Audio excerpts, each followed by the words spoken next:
اچھا ڈاکٹر صاحب یہ بتائیے گا کہ 1984 میں آپ نے ایٹم بم بنا لیا اور ہم اس قابل ہو گئے کہ ہم ایٹمی دھماکہ کر سکتے تھے اور ایک ہفتے کے نوٹس پر ہم دنیا کو یہ ثابت کر سکتے تھے کہ پاکستان از اے نیوکلیئر پاور. لیکن ہم نے اتنی تاخیر کیوں کر دی؟ 1998 تک کا سفر اور 1984 سے لے کے 1998 تک کتنے سال بن جاتے ہیں؟ کیوں انتظار کرتے ہیں؟ دیکھیے 84 میں جب میں نے خط لکھا جنرل ضیاء کو تو 84 ایک میٹنگ بلائی گئی. آپ اگر وہ ڈسیپشن امریکن کتاب لکھی ہے نا بہت موٹی کتاب, اس میں جنرل عارف کا انٹرویو ہے. اس نے کہا کہ جب ہمیں 10 دسمبر 84 کو ڈاکٹر صاحب کو خط ملا تو اتنا سرپرائزنگ تھا کہ ہم یقین نہیں کر سکتے. یقین ہے. تو اس میں یہ تھا تو ابھی وہ کہ اس کے بعد فوری میٹنگ بلائی گئی. سب یعقوب تھے, غلام صاحب تھے اور لوگ تھے.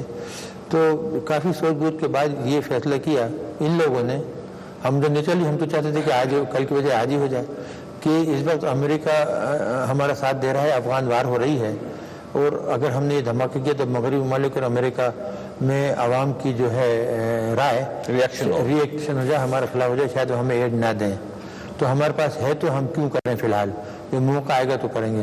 اب جنرل ضیاء کے انتقال کے بعد بے نظیر آئیں, انہوں کو تو کبھی ذکر ہی نہیں کیا. کوئی آپ نے بے نظیر صاحب سے کہا تھا کہ آپ ان کو پتا تھا, سب پورا بریف کیا تھا. آپ نے بریف کیا غلام صاحب کے دفتر میں. اچھا اس کے بعد میاں صاحب آئے, ان کو بھی پتا تھا. آپ نے کو بھی بتایا, بریف تو کرتے تھے نا ہم پوری. تو اس کے بعد پھر بے نظیر آئیں, پھر بھی کچھ نہیں ہوا. بھی آپ نے ان کو کہا کہ ان کو بھی کہا, میاں صاحب آئے پھر بھی نہیں. اور میرے خیال سے یہ ہوتا بھی نہیں, اگر ہندوستان دھماکہ نہ کرتا نا تو شاید ہمارے لوگ کبھی نہیں کرتے ہیں. اچھا ایک کیوں اس قسم کا خوف تھا یہ کر دیتے دھماکہ؟ اگر ہم نیوکلیئر پاور ہیں تو دنیا کو دکھانے میں کیا حرج تھا, کیوں نہیں کیا انہوں نے؟ نہیں, یہ تو سیاستدانوں کی بزدلی کہیے نا, جب آپ کے پاس قوت ہو تو دکھانا چاہیے. اور اگر آپ پہلے ہی دکھا دیتے تو آپ کی کا اسٹیچر جو تھا وہ بڑھ جاتا اور آپ کی سیفٹی ہو جاتی. ملک کی بھلائی کے لیے سیفٹی لیے تو بہت ضروری تھا کہ ہم بتائیں کہ اب آپ ہمارے خلاف جارحیت نہیں کر سکتے کہ کوئی دوسرا ملک. اور دوسرا ملک سے مطلب ہمارا صرف یہ تھا کہ ہماری جنگ تو ہندوستان سے تھی نا, دشمنی. انہوں نے ہمارا ملک توڑا تھا, وہی دعوے کر رہے تھے کہ ہم کشمیر لے لیں گے اور خالصتان بنا دیں گے وغیرہ وغیرہ. تو کرنا چاہیے تھا, لیکن سیاستدان جو ہیں وہ اپنی مصلحت دیکھتے ہیں, اپنی کرسی بچانے کی فکر میں رہتے ہیں. اچھا اگر آپ تھوڑا سا ماضی میں جائیں, 1990 سے لے کے 1992 تک جب میاں نواز شریف صاحب کی حکومت تھی اور اس کے بعد دوسری حکومت جب 1997 میں بنی اور 1999 تک چلی, ان دونوں حکومتوں کے درمیان آپ کی کبھی میاں نواز شریف صاحب سے ملاقات ہوئی اور آپ نے میاں نواز شریف صاحب سے کہا ہو کہ ہمیں دھماکہ کر دینا چاہیے؟ تو اگر آپ نے کہا تو ان کا کیا رسپانس تھا؟ ہماری تو ریگولر میٹنگ ہوتی تھی, بہت ریگولر. دیکھیے جب تک غلام صاحب تھے تو ایوان صدر میں ہوتی تھی, کیونکہ ہیڈ تھے وہ پروگرام کے. جو بھی حکومت آئی, بے نظیر کی آئی یا نواز شریف کی آئی, انہوں نے انہی کو پروگرام کا ہیڈ رکھا. جب بے نظیر آئیں سیکنڈ ٹائم تو جنرل وحید کاکڑ نے, انہیں شک ہوا کہ یہ سیکورٹی رسک ہے, کیونکہ انہوں نے وہ خالصتان وغیرہ کی جو لسٹ تھی جو مشہور ہے کہ جنہوں نے ہندوستان کو دے دی تھی, تو اس وجہ سے ان کو رسک کا خطرہ ہوا کہ سیکورٹی رسک ہے اور ممکن ہے کہ امریکہ وغیرہ کو نہ بتائیں یہ. تو پھر جنرل وحید نے پورا نیوکلیئر پروگرام اپنے انڈر کر لیا. تو اس وقت سے پھر یہ فوج کی انڈر میں. ٹھیک, آپ کے دائرہ اختیار سے نکل گیا. ہاں نہیں, بس وہ سپرویژن کرتے تھے, ہم تو انچارج تو میں ہی تھا نا. ٹھیک ہے, ہم تو وہی کام کرتے تھے, ہم سے کہا جاتا تھا, ہمارا کام تھا نیوکلیئر ویپن بنانا, ہم بناتے جاتے تو ان کے حوالے کرتے جاتے تھے. اچھا یہ بتائیے, یہ عموماً کہا جاتا ہے کہ امریکنز کی کوشش تھی کہ وہ ہمارے نیوکلیئر پاور کے پروجیکٹ کے اندر داخل ہو جائیں اور جا کے پلانٹ میں دیکھیں گے کیا صورتحال ہے. اور اس میں کچھ سیاستدان بھی تھے جو امریکنز کو سپورٹ کر رہے تھے اس وقت, اور ان کی بھی خواہش تھی کہ دروازے کھول دیا جائے اور اگر ایگزامینیشن ہو جائے تو کوئی حرج نہیں ہے. محترمہ بے نظیر بھٹو کے زمانے کو یاد کیجئے اور اس کے بعد میاں نواز شریف صاحب کے وقت کو یاد کیجئے, کیا اس دوران اس قسم کی موومنٹ ہوئی تھی؟ نہیں, امریکن تو ہمیشہ کوشش کر رہے تھے, لیکن یہ جو ہے نا, یہ ہمیشہ وہ جو کہتے ہیں نا بعد میں وائز ہوتے ہیں. جب کوئی چیز سب چیز ہو چکی ہوتی تو پھر کہتے ہیں ہمیں سب پتہ تھا. حقیقت یہ کہ ان کو رتی برابر بھی پتہ نہیں تھا ہمارے پروگرام کا کہ ہم نے کس وقت بم بنا لی ہے, کیا کیا کر رہے ہیں. یہ آج تک ہمارا کوئی سامان بھی نہیں روک سکے. ان کو قطعی اطلاع نہیں تھی, کیونکہ ہمارے ہاں کوئی غدار نہیں تھا. تو یہ سب جھوٹ ہے اور کہ یہ کہنا پتا, کیونکہ مجھے ابھی تک یاد ہے کہ جنرل جو اشرف قاضی تھے, DDISI, جہانگیر اشرف قاضی, تو انہوں نے ایک دن مجھے فون کیا, یا سب بہت ضروری بات کرنی ہے تو آگے چائے پی لیں. تو میں گیا تو انہوں نے کہا کہ خط رکھا تھا ان کے پاس کہ جو CIA کے یہاں ہیڈ تھا اس نے ان کو خط لکھا تھا کہ جی ہمیں پتہ لگ گیا ہے کہ اب آپ نے ابھی ریڈ لائن کراس کر لیا. ریڈ لائن کا ان کا مطلب یہ تھا کہ آپ نے 20% سے زیادہ بڑھا لیا ہے اور یہ کہ اب آپ اس میں داخل رہیں. اور ہمارے پاس ایک ایجنٹ ہے جو ہم نے خرید لیا ہے کوئٹہ میں میٹلرجی میں, جس نے ہمیں یہ بات بتائی ہے. تو میں نے مسکرا کے ان سے کہا کہ بات ان کے پاس کوئی 8 سال بعد نہیں پہنچی, کیونکہ ریڈ لائن تو کراس کر چکے تھے ہم 82 میں, 83 میں تو ہم بنا رہے تھے. تو یہ بات 20% کے بجائے 97% پہ چلے گئے تھے آپ, 96% پہ ہم گئے تھے. تو اس کا مطلب یہ تھا کہ امریکنز کو انفارمیشن اتنی نہیں تھی. نہیں جھوٹ بولتے ہیں وہ. خواصہ تھا اگر آپ 28 مئی 1998 میں چلے جائیں اور اس وقت کو دیکھیں جب پاکستان ایٹمی دھماکہ کر رہا تھا اور ہم نیوکلیر پاور بننے کی کوشش کر رہے تھے, تو اس وقت یوں محسوس ہوتا تھا کہ ڈاکٹر عبدالقدیر صاحب کے خلاف کوئی کمپین کی جا رہی ہے اور یہ ثابت کرنے کی کوشش کی جا رہی ہے کہ اس بڑے پروجیکٹ میں جس میں پاکستان کو پرائیڈ بھی ملا اس میں ڈاکٹر عبدالقدیر صاحب کا اتنا حصہ نہیں تھا. ڈاکٹر صاحب آپ محسوس کرتے ہیں کہ آپ کے خلاف اس وقت ایک کمپین ہو رہی تھی اور کون کر رہا تھا؟ دیکھیے میں آپ کو بتاؤں بات کھلی لگے گی بری لگے گی. میں مہاجر تھا, میں نہ ایچیشین تھا, نہ میں راوین تھا, نہ میں جاٹ تھا, نہ یہ تھا نہ وہ تھا. تو لوگوں نے مجھے کبھی اس طریقے سے قبول نہیں کیا. صرف قبول اس لیے کیا جو محبت ہے لوگوں کی, میں نے یہ کام کیا. آج تک پاکستان میں کوئی ایسا شخص نہیں ہے جس کو یہ شک ہو کہ یہ کام میں نے نہیں کیا, وہ فارنرز ہوں یا لوکل ہوں. اور سب کو پتہ ہے, حکومت کو بھی پتہ ہے کہ اگر میں انریچمنٹ نہیں کرتا اور ویپن نہیں بناتا تو یہ کوئی بھی قیامت تک بھی نہیں بنا سکتے تھے. ابھی تک یہ وہی بیل گاڑی چلا رہے ہوتے, کشمیر ہاتھ سے چلا گیا تو شاید لاہور بھی چلا گیا ہوتا. تو یہ سب جو باتیں ہیں مجھے پرواہ نہیں, مجھے صرف یہی ہے کہ شاید یہ اس وجہ سے ہوا کہ میں سن آف دا سائل نہیں تھا, میری ان سے قربت نہیں تھی, میں منہ پھٹ آدمی ہوں, میں نے خوشامد کر کے یہ کوئی پوزیشن حاصل نہیں کی تھی. میں نے تو جب دیکھا میں باہر تھا بہت اچھی پوزیشن پہ تھا, اعلیٰ میرا مستقبل تھا. جب ملک کو ضرورت پیش آئی اور میں یہ کام کر سکتا تھا, میں خود غرضی کا اظہار نہیں کیا. میں نے یہ نہیں سوچا کہ جی میں یہیں بیٹھوں, مجھے کیا پڑی ہے, یہیں سے بیٹھ کے تھوڑی سی مدد کر دو, کاغذ بھیج دو, کرتے ہیں تو کریں ورنہ جہنم میں جائیں. نہیں, ہم نے اپنی کشتیاں جلا دی, یہیں آ گئے اور اس کے بعد ہم کہیں نہیں گئے. میں تھوڑا سا ڈس ایگری آپ سے کروں گا کہ پاکستان میں 18 کروڑ لوگ ہیں اور اس میں بہت لوگ نوٹیبل بھی ہیں. 50 لاکھ کے قریب ایسے لوگ ہوں گے جن کو اس پوری قوم میں جانا جاتا ہے, پہچانا جاتا ہے. لیکن ڈاکٹر صاحب اس 18 کروڑ لوگوں میں محسن پاکستان صرف ایک ہی ہے اور اس ملک کا ہر شخص, وہ بچہ ہو یا بوڑھا ہو, آپ کا احترام کرتا ہے اور اس نے کبھی یہ نہیں سوچا احترام کرتے ہوئے کہ آپ مہاجر ہیں یا آپ پشتون نہیں ہیں یا پنجابی نہیں ہیں. آپ کو پاکستان سمجھا جاتا ہے, آپ بیسیکلی پاکستان کی توقیر بھی ہیں اور پاکستان کی عزت بھی ہیں, اور جب تک یہ ملک رہے گا آپ کا نام رہے گا. ڈاکٹر صاحب یہ تو آپ نے مجھے صحیح کہا, کہ جو ہمیں جو سکون ہے, جو ہمارا ضمیر مطمئن وہ یہی ہے کہ دو چیزیں. ایک یہ کہ میں نے جو اپنا فرض ادا کرنا تھا, وہ کر سکتا تھا, میں نے ادا کر دیا اور اللہ تعالیٰ نے رہنمائی فرمائی, اس میں کامیابی حاصل ہوئی. دوسری کہ جو عوام کی محبت ہے, آپ اس میں 2-4 ہزار نکال دیجئے, لیکن پورا ملک جو ہے وہ محبت کرتا ہے. مجھے پتہ ہے, اس کا اظہار ہوتا ہے جب میں باہر نکلتا ہوں, کہیں بازار چلا جاؤں, کہیں بھی چلا جاؤں, وہ محبت مجھے. لیکن حکمران طبقہ جو ہے وہ ان کے لیے میں خطرہ ہوں, کیونکہ میں منہ پھٹ آدمی ہوں, میں غلطیوں کی طرف اشارہ کر دیتا ہوں, میں ٹونک دیتا ہوں, کیونکہ میں یہاں نوکری ڈھونڈنے نہیں آیا تھا, میں خوشامد کرنے نہیں آیا تھا کہ مجھے کسی قسم کا عہدہ مل جائے یا میں کہیں اوپر چڑھ جاؤں یا مجھے زمین مل جائے. تو میں نے اس لیے اس پورے عرصے میں 25 سال کے عرصے میں 1 گز زمین نہیں لی, 1 روپیہ نہیں لیا. اور جب میں ریٹائر ہوا 25 سال کی سروس کے بعد, تو میری پینشن تھی 4,467 روپے. آج کتنی ہے؟ 25 سال کے بعد اس وقت 25,000 ہے.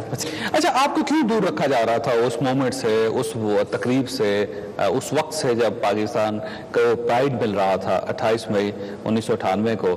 یہ کوشش کی جا رہی تھی کہ ڈاکٹر عبدالقدیر صاحب کو پکچر میں نہیں ہونا چاہیے, کیونکہ ہمارے تعلقات نہیں تھے نہ ہمارے گہرے تعلقات تھے, نہ ہم زبان بولتے تھے ان کی. ہم تو جب سے آئے ہیں وہی اردو بول رہے ہیں جو جس طرح بولتے ہیں. تو اس کے علاوہ اور کیا ریزن ہو سکتا ہے؟ میں نے جو دے سکتا تھا ملک کو دیا نا, کسی اور نے تو نہیں دیا. آپ چاگی گئے تھے, آپ چاگی گئے تھے اس وقت؟ گئے تھے, چاگی گئے تھے. میاں نواسی صاحب آپ کو لے کے گئے تھے ساتھ؟ نہیں یہ نہیں چاہیے, تو بعد میں ہے جی. بہت یہ جو دکھا رہے ہیں یہ تو ہفتہ 2 ہفتے بعد آئے تھے. ٹھیک ہے، یہ اس وقت نہیں تھا؟ نہیں، جب پہلے ہماری ٹیمیں چلی گئی تھیں، اٹارنی کمیشن کی ٹیم اور میری ٹیم، انہوں نے سب تیاری مکمل کر لی تھی. تو جس دن دھماکہ ہونا تھا اس دن صبح ڈاکٹر اشفاق اور میں اسپیشل پلین سے گئے تھے. ہم دلبندین اترے، وہاں ہیلی کاپٹر سے ہمیں وہاں لے جایا گیا. جنرل ذوالفقار علی خان وہاں پر انچارج تھے پورے ارینجمنٹ کے. تو ہم وہاں سائٹ پہ پہنچے، تمام انتظام ہوا، دیکھ لیا، ہم لوگ بیٹھ گئے. اور جب دھماکہ ہوا تو سب سے پہلے میں نے ہی سب کو مبارکباد دی، کیونکہ لوگ پہاڑی کی طرف دیکھ رہے تھے. وہ اس میں تھوڑا سا ٹائم لگتا ہے، یہ جو یلو ہوا ہے نا اس میں ٹائم، کیونکہ سب سے پہلے زمین ہلتی ہے، زلزلہ آتا ہے. تو ہم اس طرح کرسی پہ بیٹھے تھے تو پیروں کے نیچے زمین ہلی نا جیسے ہی، تو میں نے فوری مبارکباد دی. تو لوگ دیکھنے لگے ادھر ادھر، مبارکباد کا ایک طرح. اس کے بعد وہ پھر پہاڑی کا تھوڑا سا ہو گیا. اچھا، یہ فیصلہ کب ہوا تھا کہ ہم نے ایٹمی پاور بننا ہے اور آپ نے ایٹم بم چلانا ہے، دھماکہ کرنا ہے؟ یہ کس تاریخ کو فیصلہ ہوا؟ کس نے کنوے کیا؟ ہندوستان نے 11 اور 13 کو دھماکے کیے. اچھا، میاں صاحب 11 کے بعد وہاں تھے کاغذ قازقستان میں، الماتی میں. تو وہاں سے سعید مہندی صاحب کا فون آیا تو کہ جی وہ انہوں نے کیا، تو ہم کیا کریں؟ میں کہ جی تیاری تو ادھر ہے، ہو سکتے ہیں یہاں بھی.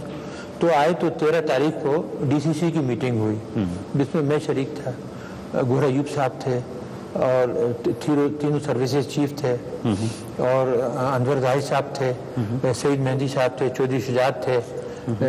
یہ لوگ ہم سب لوگ تھے. تو یہ فیصلہ کیا کہ کیا کیا جائے. تو وہ کہ کر سکتے ہیں تو ان کو ذرا دیکھیں کہ ورلڈ کا ریئیکشن کیا ہوتا ہے. تو ایسا کوئی ریئیکشن نہیں ہوا ساتھ. تو اس کے بعد پھر 15 کو سیکنڈ میٹنگ ہوئی. تو 15 کی میٹنگ میں پھر ہم نے یہی سب فیصلہ کیا کہ جب بھی کچھ نہیں ہوا تو اس میں اصرار یہی تھا گوہر ایوب صاحب کا، انور ظاہر صاحب کا، شمشاد احمد خان صاحب کا فارن سیکرٹری تھے، میرا، ہم 4 جو تھے. ہم نے بہت سختی سے یعنی کہ یہ زور سے انسسٹ کیا کہ یہ ہونا چاہیے. اگر اس وقت نہیں کیا تو پھر زندگی بھر پاکستان نہیں کر سکے گا. تو مغربی ممالک جو ہیں وہ پھر آپ کو کوئرس کر لیتی ہیں، کھلا پلا لیتی ہیں، خرید لیتی ہیں ہمارے لیڈروں کو. تو اگر یہ موقع ہاتھ سے نکل گیا تو پھر بھی بات ڈھیلی پڑ گئی. اور پھر مجھے 5 دن 6 دن کے بعد پتہ لگا کہ بہت سی لابیز جو ہیں وہ میاں صاحب کو تقریباً کنونس کر رہی ہیں کہ جی نہ کریں، ہمیں بڑی مدد ملے گی. جو گوہر ایوب صاحب نے بیان دیا تھا نا کہ میں بیٹھا تھا اور انہوں نے کہا کیا نام ہے شہباز شریف صاحب نے کہ میاں صاحب بات کر رہے ہیں کلٹن سے اگر اچھا پیکیج مل گیا تو ہم نہیں کریں گے. تو اس کی ان کی باتوں کا تو میاں نواز شریف صاحب نہیں چاہتے تھے کہ ایٹمی دھماکہ؟ جو لوگوں سے سنا جو تھا گوہر ایوب صاحب نے بھی، ہمارا بھی اندازہ تھا وہ یہی تھا کہ ہچکچا رہے تھے. ٹھیک، یہاں سے دوبارہ سٹارٹ کریں گے ڈاکٹر صاحب. ایک بریک لینے صاحب. وقفے جانے سے پہلے ڈاکٹر عبدالقدیر صاحب نے انکشاف کیا کہ میاں نواز شریف صاحب شاید ایٹمی دھماکے نہیں کرنا چاہتے تھے. ان کا یہ کہنا تھا کہ وہ ہچکچا رہے تھے. کیوں ہچکچا رہے تھے؟ دیکھیے جو لوگ ہیں نا وہ ڈومز ڈے کے سیناریو پیش کر رہے تھے، جو ان کے معاشی مشیر تھے وغیرہ وغیرہ. تو وہی کہہ رہے تھے کہ ہمارے اوپر سینکشن لگ جائیں گی اور ہم تباہ ہو جائیں گے. حالانکہ آپ کو یاد ہوگا کہ 71 ہے تو جب تک 79 تک ہماری اکنامک ایک بند تھی، امریکہ نے بند کی ہوئی تھی. اس وقت بھی ہم نہیں مرے، آج سے ہم 1000 درجے بہتر تھے. اس کے بعد 91 سے تو 2000 تک ہماری ایڈ بند رہی، یعنی 2001 تک. اس وقت بھی ہم بھوکے نہیں مرے اور آج سے 1000 درجے بہتر تھے. تو یہ جو ہوتا ہے نا، جو لوگوں کے مفاد ہوتے ہیں، جانا ہوتا ہے، ان کے بچے پڑھ رہے ہیں، وہاں ان کے مفادات ہوتے ہیں، یہاں سے جب فارغ ہوتے ہیں تو وہاں نوکریاں ملتی ہیں. تو یہ وہ لوگ تھے جو کہ ان کو کنونس کر رہے تھے. اور جب یہ گھیر لیں کسی کو، اور ان میں سب سے بڑا کون سا کوئی شخص آپ کے ذہن میں ہو؟ میں نام نہیں لینا چاہتا، برا مانیں گے پھر میرے. ابھی تو اتنے دشمن ابھی اور اس میں ایک اور صحیح کیا فرق پڑتا ہے؟ تو کوئی ایک شخص جو فائنانس کے جو لوگ تھے، خاص طور سے وہ فائنانس کے کون تھے اس وقت؟ فائنانس کے جو بھی انچارج تھے ستاج عزیز صاحب تھے اس وقت. بالکل تھے، یعنی ستاج عزیز صاحب روکنا چاہتے تھے ان کو. بالکل. دیکھیے انہی لوگوں کے مشورے سے میاں صاحب نے جو بہت بڑا بلنڈر کیا، یہ جو فارن اکاؤنٹس ہے وہ فریز کر کے بند کر دیے، یہ ایک طرح کا غبن تھا جس کو ہم کہتے ہیں خائن. اس کا مطلب ستاج عزیز صاحب کی خواہش یہ تھی کہ دھماکہ نہ ہو تاکہ ہمیں باہر سے امداد مل جائے اور پاکستان کی اکانومی بہتر ہو جائے. جی. اچھا، پھر یہ کیسے فیصلہ کر لیا میاں صاحب نے اتنے پریشر کے باوجود؟ دیکھیے 2 چیزیں تھیں. اگر میں کہوں، ایک تو یہ کہ میں نے پھر جب مجھے پتہ لگا تو میں نے ایک خط لکھا تھا جو تھوڑا سخت تھا. جس میں نے عرض کیا تھا میرے صاحب سے کہ اگر آپ نے نہیں کیا تو قوم کبھی آپ کو معاف نہیں کرے گی، آپ کو ایک بزدل وزیر اعظم تصور کرے گی، پاکستان کا ہمدرد تصور نہیں کرے گی۔ اور دوسری یہ کہ ہم لوگ جو ہیں سائنس انجینئر، ہمیں پریس کے پاس جانا پڑے گا اور ہم بتا دیں گے کہ کب سے ہمارے پاس تیار رکھے ہیں، اور ہم نے آپ کو فیل نہیں کیا بلکہ سیاسی حکمرانوں نے آپ کو فیل کیا ہے۔ ایک تو یہ بات تھی، جب اسی دن جب میں نے خط بھیجا تو ظفر صاحب تشریف لائے، اسم ظفر، انہوں نے اپنی کتاب میں حوالہ بھی دیا ہے، تو انہوں نے پڑھ کے فوری کہا کہ یہ آپ نے بھیج دیا۔ میں نے کہا یہ تو بہت سخت ہے۔ میں نے کہا سخت کا حقیقت ہے، اس وقت ملک کے مفاد کا اور سلامتی کا معاملہ ہے، تو کوئی اس میں کسی قسم کی بدتمیزی تو نہیں ہے۔ تو انہوں نے کہا اگر یہ خط چلا گیا ہے تو اب 1 ہفتے میں ہو جائے گا۔ ٹھیک ہو گیا۔ اچھا، پھر اس کے بعد یہ ہوئی کہ میٹنگ ہوئی، جرنلسٹ وغیرہ کو بہت ساروں کو بلایا گیا، تو وہاں بھی میاں صاحب نے پوچھا، اس میں مجید نامی صاحب نے کہہ دیا بہت سے جرنلسٹ تھے جو کہ غالباً پہلے سے جن پر ورک کیا گیا تھا، وہ چاہتے تھے کہ نہ ہو، وہ پہلے سے تیار کیا گیا تھا، تو لیکن مجید نظامی صاحب نے، آپ کو پتہ ہے محب وطن ہیں، تو انہوں نے یہ کہا کہ اگر آپ نے دھماکہ نہیں کیا تو قوم آپ کو دھماکہ کر دے گی۔ تو اس سے میاں صاحب نے مجبور ہو کے مجبور ایک طریقے سے۔ اچھا یہ بتائیے گا کہ فرض کیجئے کہ پاکستان کے اندر خدا نخواستہ ایٹمی حملہ ہو جاتا ہے اور ہمیں بھی اپنے ہتھیار استعمال کرنا پڑتے ہیں، تو کیا ہمارے پاس کیپیسٹی ہے کہ ہم فوری طور پہ حملے کا جواب دے سکیں؟ ہم کتنی دیر میں ایٹمی دھماکہ کر سکتے ہیں؟ نہیں، بہت تیزی سے ہر چیز تیار ہے، اور ایس پی ڈی نے بڑا ایفیشینٹ اور کوئک ریسپانس کا سیٹ اپ قائم کیا ہوا ہے۔ اگر خدا نخواستہ کوئی ایسا کرے تو فوری بس حکومت کی طرف سے اشارہ کافی ہے، اور ایس پی ڈی جو ہے اور جو اس کے اندر اس کے ساتھ میں لگے ہیں جوائنٹ اسٹاف ہیڈ کوارٹر کے نیچے اسٹریٹجک کمانڈ فورس کمانڈ، تو وہ جو ہے وہ فوری ریئیکٹ کر سکتی ہے۔ اور کیونکہ ایک عام سمجھ بوجھ کی بات ہے، یہ کوئی سیکریٹ آؤٹ نہیں ہے کہ آپ سب چیزیں یہ ڈسکس کر کے رکھتے ہیں، اور کبھی بھی کوئی دشمن جو ہے تمام سب کو نہیں اڑا سکتا۔ مختلف پارٹس میں مختلف جگہوں پر رکھا، مختلف جگہوں پر آپ نے سب اکٹھے کر کے اس کو اسمبل کرنا اور اس کے بعد آپ نے نہیں، وہ ایسا نہیں ہوتا۔ ویپنز کے پارٹ ایک ہی جگہ ہوتے ہیں، ان کو اکٹھے کر کئی جگہ، مثلا اس جگہ 10 ویپنز رکھیں تو ان کے پارٹس وہیں رکھیں، ادھر 10 رکھیں، ادھر رکھیں، اس طرح میزائلز بھی رکھی ہیں، تو آپ بہت جلدی ویری کوئکلی آپ ان کو اسمبل کر کے۔ کتنی دیر؟ 1 گھنٹے میں ہو سکتا ہے؟ میکسیمم گھنٹہ 2 گھنٹے میں، 2 گھنٹے میں ہم جواب دے سکتے ہیں، بہت آسانی، اتنی سپیڈ سے دے سکتے ہیں، بہت اسپیڈ سے۔ اور دیکھو یہ ہے کہ دشمن کو پتہ ہے کہ بات وہیں آ جاتی ہے کہ ہمارا ایک ہی ایڈورسری ہے، اب آپ دوست کہیں دشمن کہیں، اس کو یہ پتہ ہے کہ اگر اس نے کوئی ایسی حرکت کی تو اس کا ہر شہر جو ہے وہ 1 بار 2 بار نہیں 10 بار وائپ آؤٹ کر دیا جائے گا، بڑے بڑے شہر جو ہیں۔ اچھا ہم کیسے جواب دے سکتے ہیں؟ ہم اس کے لیے غوری میزائل اس کو استعمال کر سکتے ہیں۔ F-16 کا دور تو بہت پرانا ہو گیا جی، F-16 کا دور تو پرانا ہو گیا، اب شاید F-16 کے ذریعے ہم حملہ نہ کر سکیں، جواب نہ دے سکیں۔ غوری جو ہے وہ آپ کی بیک بون ہے، اور کچھ اور جو میزائل بنائی ہیں کروز میزائل وغیرہ شارٹ ڈسٹینس کی وہ، لیکن غوری جو ہے ابھی بھی آپ کے اٹیکنگ فورس کی بیک بون ہے، اور وہ ویپن لے جا سکتی ہے، اور اس کو انٹرسیپٹ کرنا از آلموسٹ امپاسبل۔